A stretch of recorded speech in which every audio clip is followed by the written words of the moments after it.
All right, I'm going to talk to you real quick about some of the things that Andrew Jackson had done. First off, a lot of people they only think about some of the things with Andrew Jackson, and he's known for a couple things. One of them is the Battle of New Orleans. And the recap on that, that's when during the War of 1812, when about 20,000 British were killed versus 71 Americans. So he's known for that. Also, you look at the fact that he's known for the Indian Removal Act and the nullification crisis. So he's known for these things. Also, we need to talk about some things that you didn't know about Andrew Jackson. And one thing that you didn't know that, and you probably knew this, some of it's common knowledge, some of it's not, but his parents were actually Irish immigrants. And that could be to the fact that he was so hard nosed like he was. He was, and you probably read earlier where his nickname was Old Hickory. And the reason why, because he was so mentally tough. And, some of the ways he probably grew up as well probably made him so tough. The fact that, he was a prisoner of war and things like that when he was 13 years old in the Revolution, just things like that. So anyway, he is the first Irish American president. Now that doesn't mean he immigrated from Ireland. His parents immigrated from Ireland, so he is an immigrant. And another thing is, he's the only president that has two birthplaces, two states claiming he was born there. And it was actually South Carolina and you got it, North Carolina. North Carolina was actually, he was born, it was down toward, in the wilderness actually, in the southern end of the state. But at this point in history, North Carolina hadn't been surveyed yet. So there was no definitive lines, in the wilderness. So he, he has, and he written in his letter that he was born in his uncle's cabin in South Carolina. So like I said, that's another thing. So another thing about Andrew Jackson, you did not know that he killed a man in a duel. He was a dueler. Dueler is when you stand there, with your pistols. You stand a certain distance away and you fire at each other. You don't hide behind anything.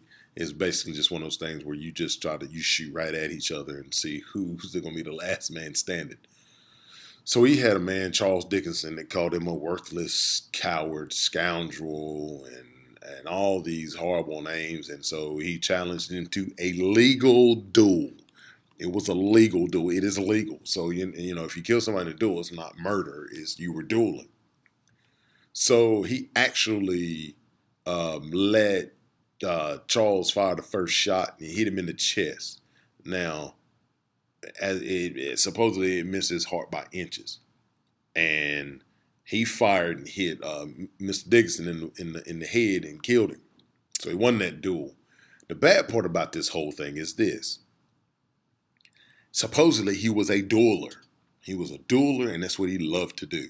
So and I don't know how true this is, and like I said, I'm not saying it's not true, but I just know at certain points, when they shot, the bullets were made out of lead, and once that lead hit the body, if the wound didn't kill you or you didn't die from an actual bullet wound, if the bullet stayed lodged, the bullet breaks down over time and it poisons your system, poisons your body, also known as lead poisoning. So don't know. So if you didn't die from the wound, you actually died from the lead that was in your body, remained in your body. So, and it was also said that he had between 5 and 100 duels. So this was a tough guy. He was a tough guy, and he actually had two bullets lodged in him, one in his chest and one in his arm. So that's another thing. So to the political side, he won the popular vote as president 3 times. He won a majority vote. One in supposedly, Adams was the one who actually hoisted him up.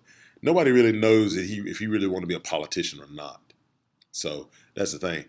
Now, in that toughness as well, we're going to go to another He was the target of the first attempted assassination on a president. There was the deranged House representative, and what he actually done, he actually ran up on Andrew Jackson and pulled the trigger. Well, the gun jammed, and his name was Richard, actually, Richard Lawrence. So when Mr. Lawrence ran up to him and tried to pull the trigger and shoot him, the gun jammed. So he threw that pistol away, pulled out a backup pistol. When he pulled his backup pistol, it misfired as well. It jammed too. And everybody was like, "Man, this guy Andrew, Mr. Jackson is very lucky because the odds of that happening with two pistols was 125,000 to 1 odds." Wow. So let's get to his personal life. Jackson had actually married a lady that was not legally divorced from her first husband, which was very odd. Not going into too many details, but what happened was when he actually entered politics and ran for his candidate, ran for president, somebody pulled those old records out, and 2 weeks after he was elected president, his wife died, and she was already kind of sickly, but she had died, and he basically said that all the junk talking that you had done about my wife, the slander and everything, had actually taken a lot of wind out of her sails. He was the only president, like I said earlier, he was the only president to be a prisoner of war. When he was 13, him and his brother, he was a courier for the Continental Army, and he actually was captured at 13 years old, and he was forced to be like an indentured servant.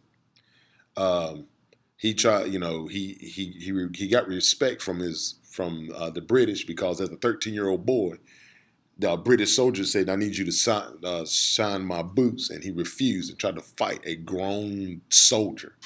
So um, that was another thing. Now, here's another thing you didn't know about Andrew Jackson. Even though he was known, excuse me, for the Indian Removal Act, and everybody thought he had this violent hatred toward Native Americans, he actually adopted 2 Native American boys. You know, he was he was orphaned himself at 14 years old because his parents had gone had both perished, but um, he actually adopted 2 boys. So you know that just shows you the politics behind everything, and another part to him, which is almost like those that digging up dirt on somebody. He loved to gamble. He loved to gamble on horses. He lost his grandfather's inheritance due to gambling on one trip to Charleston. So there were some things that he had done about, to lose a fortune. However, he gained a fortune in that. And even the last thing, even though he hated and despised paper money because he called it the downfall of government, the corruption of government, to have paper money because paper that should not represent how much one owns. His face is on the $20 bill, even though he despised paper money and fought it tooth and nail.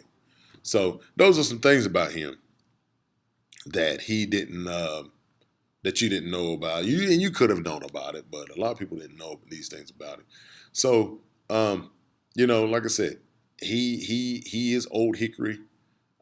He is known for a lot of different things, but this is just diving into the personal side of him. So thank you very much, and you take it easy.